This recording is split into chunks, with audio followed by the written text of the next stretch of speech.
What is up, you guys? This will be a WWE DVD review, and I'm reviewing For All Mankind, the life and career of Mick Foley. Alright, so we got this, cover slip on. Oh, before anyone asks me, where's Mr. Sacco? He's right there. I'm wearing him right here. This is Mr. Sacco. Let me see if I could take him off. Sorry if it's shaky. There we go. So, yeah, this is basically how it is. That's its face. The trademark thing. Yeah, that's Mr. Sacco. Right, now it has, oh, when you get this DVD, like, Mr. Sacco is around the disc. Like, around the disc, DVD set. Pretty cool. You got this cover slip. Alright. We got Mick Foley, Mr. Sacco, a couple of his bucks, his Dude Love glasses. This is a 3-disc tail. Pretty unique cover. Right, this is how it's gonna look on your shelf. For All Mankind, the life and career of Mick Foley, a 3-disc tail. This is the back.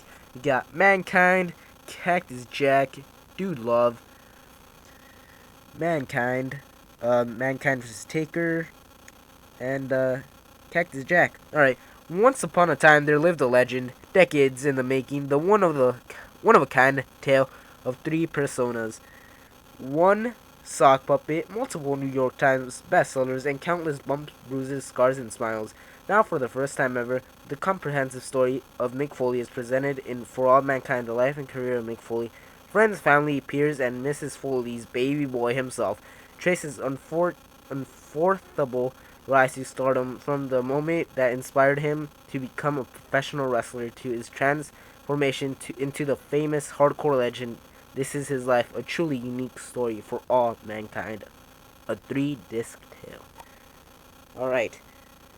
When you open this up, you got Barbie, you got Mankind, Cactus Jack, Santa Claus, Mick Foley, Dude Love. You got the hardcore title right there. When you open this up, you see the 3 discs. They're not numbered, but this is the flannel disc, this is the Mankind disc, and this is the Dude Love disc. And they are all coordinated. See, disc 1, I guess, coordinated with that one. Right, well, let's first start with the matches. Other matches will be down below in the description. Alright, so the first couple of matches aren't anything great. Probably squash matches, less than 8 minutes, 5 maybe. It starts picking up at Cactus Jack versus Sting. Then it's pretty good, like match listings after that. But just the first few matches aren't great.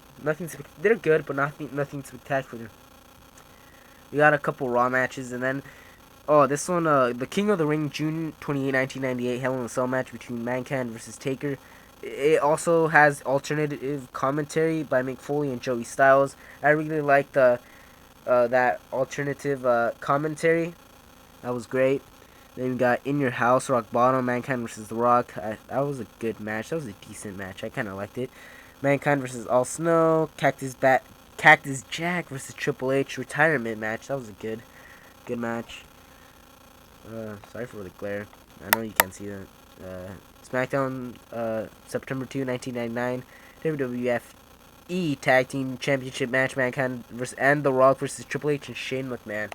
So yeah, like I said, all the matches will be down below.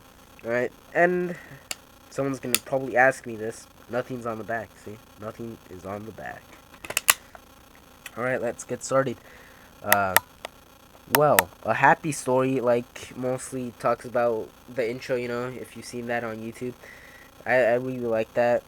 His idyllic childhood talks about how people thought he was unique. He was like, people called him weird, and his friends knew how crazy he was. He's probably gonna be someone one day, and he did.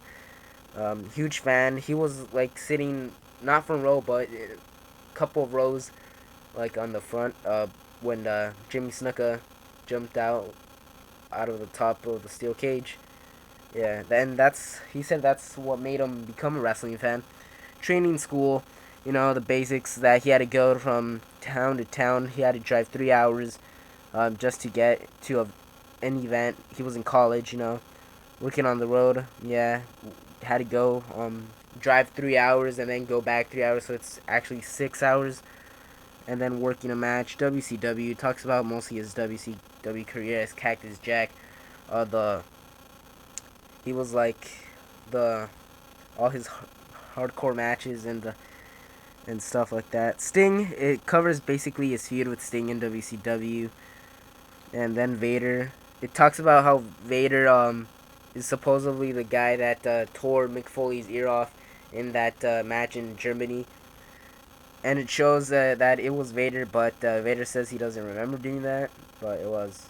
At first I thought the ear just fell off, you know, but I actually saw Vader do that to him. So yeah, ECW in Japan talks about his ECW career, and then in Japan too, all his that he was the first, like one of the first ECW hardcore people. Then Mankind talks about his Mankind character, how he wasn't supposed to be a funny character, but sometimes he had to lighten up the mood. And when like Mr. McMahon, this is a moment when Mr. McMahon was like injured or something, and then Mankind was giving him like a soda, and he's like, "No, get out of here!" No, he didn't want a soda. Dude Love, of course, he's his alternate person, alternate attitude or something. He was not what Dude Love was. He was the complete opposite. And when Stone Cold did not want Mankind as his partner, Dude Love came in and replaced him. Hell in a Cell. It talks about the King of the Ring 1998 Hell in a Cell match between Taker and Mankind. He talks about how people were scared, his wife, his children, that he probably was paralyzed from that fall. That fall from to the announce table, that was like 16 feet, and then again through the cage roof. Then we got Mr. Sacco. He said that nobody would have cared for Mr. Sacco when if Mr. McMahon hadn't said Mr. Sacco. The idea came from Al Snow. He said I need to give credit to this person, Al Snow, for giving him the idea of Mr. Sacco, because he said nobody liked sock puppets. The Rock, it talks about his feud with The Rock and The Rock and Sock connection.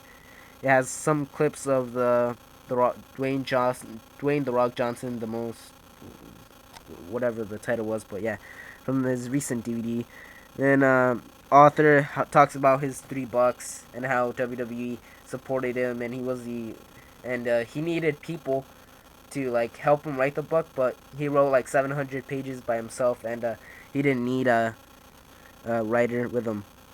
Triple H covers his feud with Triple H when Austin was injured. Triple H and Mick Foley had a feud. Commissioner, he said he really liked this commissioner role. He was one of the funnest times in his career.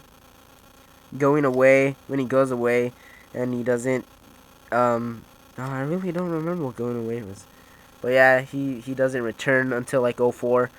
Yeah, and then his feud with Randy Orton when he returned back at WrestleMania 20, his first match in 4 years. He did not like that. He thinks that he did not deliver what he was supposed to.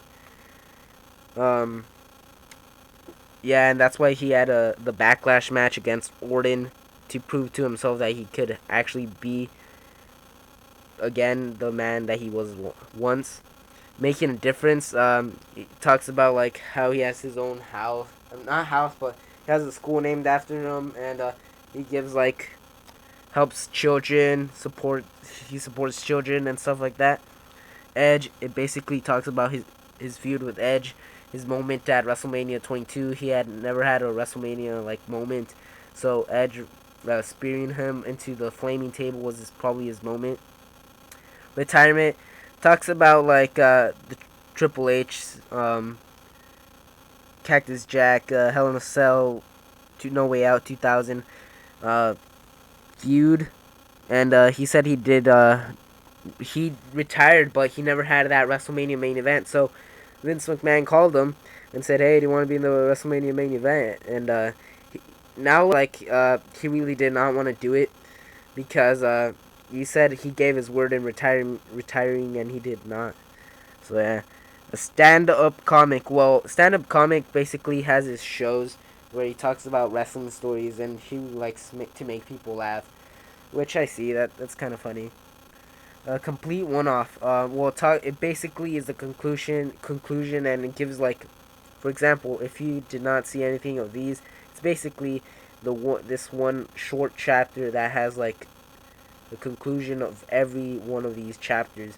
It talks about how he was the first hardcore person, and he knew he wasn't going to walk rightly, and he was in constant pain, but he knew that jumping off the ring ring tops and ring bells and stuff like that, that it was his own fault.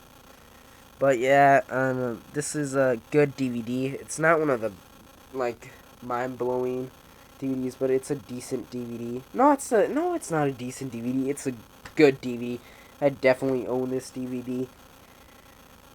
If you're like, I'm not sure to get it because I missed out on the Rock DVD and the Stone Cold DVD that last year or 2 years ago, and I regret it. So get it right now before you regret it later.